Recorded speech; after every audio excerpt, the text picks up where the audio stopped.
ฮัลโหลทักทายสบายดีมื้อนี้ข้าพเจ้าจะมาเอาใจพวกมักอุ่นเนาะอืมช่วงนี้ก็ตกอยู่ในช่วงเดือนกลางเดือนธันวาเนาะก็แสดงว่าตกอยู่ในฤดูหนาวช่วงนี้เนาะอืมผู้ใดครอบครัวใดหากมีเครื่องทำน้ำอุ่นหากมีปัญหาเนาะใช้งานบ่ได้เป็นจั่งใดก็ปรึกษาพวกเราเด้อพวกเราจะไปแก้ไขกวดกาเช็คเบิ่งให้ว่ามันใช้ได้บ่หรือว่าแนวใดเนาะอันนี้ถือว่านี่ก็ของลูกค้าเนาะได้เอามาเช็คให้เพิ่นในข้อมูลจากเพิ่นรายงานก็คือว่ามันบ่อุ่นไฟเข้าแต่มันบ่ร้อนว่าซั่นเด้นี่ก็ถือว่าได้อยู่ในขั้นตอนการเช็คถือว่าได้เช็คผ่านไปแล้วเนาะเฮามาเบิ่งขั้นตอนการทำงานของวงจรของเครื่องก่อนเนาะเพื่อเอาใจพวกที่กำลังเรียนรู้เพื่ออยากเอาไปต่อยอดในการซ่อมแปลงเนาะวงจรมันก็สิประมาณนี้เนาะเป็นคร่าวๆประมาณนี้เนาะให้ละเอียดกว่าไปกว่านี้ก็ยังบ่ถึงปานนั้นเนาะเอาสิเอาเป็นคร่าวๆให้ก่อนนี่ก็ถือว่าเป็นไฟ AC 220 โวลต์เนาะตัวนี้ลายตัวนี้นิวตันเนาะตัวนี้ระบบ CB ผ่าน CB เข้ามาแผนวงจรในระบบรีเลย์เนาะในรีเลย์ตัวนี้ไล่ผ่านตัวนี้เข้ามาเป็นโอเวอร์โหลดจากโอเวอร์โหลดเข้าคอยตัวนี้ตัวนี้เป็นไตแอกเนาะตัวนี้ไตแอกเป็นตัวปิดเปิดไฟต่อไฟให้ครบวงจรของคอยตัวนี้โดยที่รับคำสั่งจากคอนโทรลตัวนี้เนาะก็สิประมาณนี้เนาะตัวนี้แผนบอร์ดตัวนี้ power ตัวนี้ pressure ก็คือสวิตช์แรงดันเกิดจากน้ำถ้ามีน้ำไหลผ่านสวิตช์ตัวนี้จะติดเข้าเนาะถ้าว่าบ่มีน้ำแรงดันบ่มีก็แสดงว่าสวิตช์ตัวนี้จะบ่ติดเนาะดอกไฟสัญญาณตัวนี้ดอกไฟ heater นะดอกไฟเตรียมพร้อมต้มน้ำนั่นล่ะเดี๋ยวเราจะอธิบายเคียงคู่กันเลยระหว่างวงจรกับตัวเครื่องตัวนี้เนาะดีเลย์ตัวนี้CB เนี่ยเราจะตัดออกไปก่อนเนาะไอ้ก็อาจจะหูกันได้ CB รีเลย์ตัวนี้แมนจุดนี้เนาะแต่รีเลย์เครื่องนี้มันมีตัวเดียวเนาะแต่ตัวนี้ในแบบตัวนี้มันจะมี2ตัวโอเคป้องกันทางลายและนิวตันและผ่านจากนี้มาจะมาเข้าโอเวอร์โหลดตัวนี้เนี่ยอยู่ถึงหัวของหม้อต้มน้ำตัวนี้เนาะบนแผ่นทองนี่โอเวอร์โหลดตัวนี้ในเมื่อแผ่นทองในเมื่อความร้อนของใส่ต้มเกินจะเห็นแผ่นทองตัวนี้ร้อนเกินขนาดและโอเวอร์โหลดตัวนี้จะตัดระบบออกคอยตัวนี้ก็คือว่าใส่หม้อต้มน้ำอยู่ในนี่ตัวนี้ไตแอกตัวนี้กันนี่แหละตัวสีดำสี่เหลี่ยมมี3ขา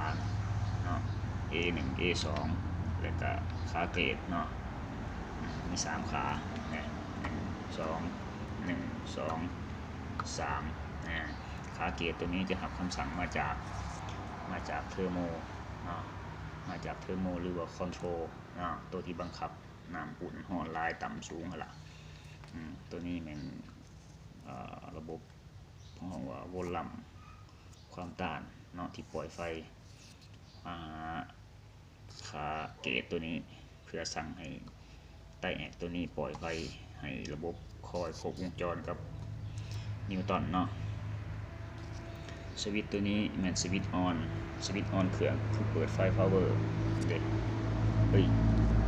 แม่นเปิดไฟฮีเตอร์ตัวนี้สวิตช์ตัวนี้เข้าปุ๊บก็แสดงว่าฮีเตอร์ทำงานปุ๊บก็แสดงว่าใส่ตัวนี้เริ่มมีไฟเข้ามาป้อนเนาะตัวนี้ดอกไฟ power ตัวนี้ดอกไฟฮีเตอร์เนาะก็สิประมาณนี้เนาะแล้วเฮามาอธิบายคร่าวๆเกี่ยวกับระบบแล้วเนาะแล้วเฮาก็จะมาเข้าสู่กระบวนการทดลองเลยบัดนี้ นี่ก็คือหน้ากากตัวจริงของตัวเครื่องเนาะขณะนี้มันจะลูกศรจะชี้อยู่ออฟเนาะออนเล็งถึงแม็กตอนนี้เราได้กวดเช็คตัดต่อวงจรเรียบร้อยแล้วได้เปลี่ยนอะไหล่ไปแล้วแต่ตอนนี้ตัวนี้มันสวิตช์แรงดันเนาะโดยที่มีน้ำไหลผ่านสวิตช์ตัวนี้จึงติดเขาจึงเปิดปล่อยไฟเข้าสู่ระบบแต่ตอนนี้เราลองโดยที่บ่ใส่น้ำเนาะเลยเราก็เรียกว่าตัดต่อดีเลย์ก่อนเนาะแต่ตอนนี้เราได้ปล่อยไฟเข้าสู่ระบบเรียบร้อยแล้วตอนนี้ดอกไฟ power ตัวนี้ดอกไฟ power ตัวนี้ดอกไฟ heater นะตัวนี้เป็น control กับวอลลัมอยู่นำกันนี่แหละตอนนี้มันอยู่ตำแหน่ง off ตอนนี้ก็ตำแหน่ง off เดี๋ยวเราสิมา on เนาะจากที่เรา on ปุ๊บดอกไฟสีส้มมันจะบุกขึ้นมาเลยเมื่อเรา off ปุ๊บดอกไฟสีส้มมอด on ปุ๊บนี่แน่ในเมื่อเรา on ปุ๊บก็แสดงว่าเครื่อง heater นี่ทำงานละระบบใส่ทำงานละคอยต้มละแต่คอยต้มตัวนี้เราจะบ่ใส่ตัวจริงเนาะเพราะว่าเนื่องจากเราบ่ได้ใส่น้ำไหลเข้าระบบเพราะว่ายามมันร้อนเกินเลยจะเห็นให้มันเปื่อยมันขาดเนาะมันจะมาแผ่ใส่ตัวนี้แล้วเอาดอกไผ่มาใส่แทนเนาะดอกไผ่ใส่ดอกไผ่ที่มีความต้านเนาะตัวนี้เด้ตอนนี้เราออนใส่ตัวนี้ก็เปรียบเสมือนคอยต้มน้ำมันจะมีไฟเข้ามาเนาะตอนนี้ไฟจะต่ำเราจะออฟลองดูนี่มันจะหมอดเนาะในเมื่อเราออนมันจะหุ่งตอนนี้มันต่ำเนาะแต่เขาจะเล็งขึ้นบ้างเขาจะเล็งเขาจะปรับโวลลัมตัวนี้เล็งตามความต้องการของอุณหภูมิที่เขาอยากได้จนขีดชุดจนจุดสูงสุดนี่แหละเขาสิลองปรับเบิ่งนะมาเบิ่งกับคันที่อยู่ที่ดอกไฟเลยว่ามันสิหุ่งแห้งขึ้นบ่นั่นเด้เห็นบ่ตอนนี้เราเล็งโวลลัมขึ้นมาแล้วแน่ที่ว่าจำเนาะโวลลัมนี่จำเต็มแม็กก็แสดงว่าความร้อนสูงสุดตัวนี้เนี่ยหลังจากนั้นเราก็มักสำใดเนาะลองปรับเบิ่งเอาตามขนาดที่เราต้องการความร้อนนะมันจะไฟจะเข้าใส่ตามข้อมูลที่คอนโทรลปอนไฟมาให้เนาะแสดงว่าระบบเฮานี่กลับเข้าสู่ระบบปกติแล้วนี่เล็งเนาะมาแสดงว่าใส่ที่ถือต้มนี่ขึ้นกับไฟที่ปอนมาละคอยแห้งนี่ออฟโอเค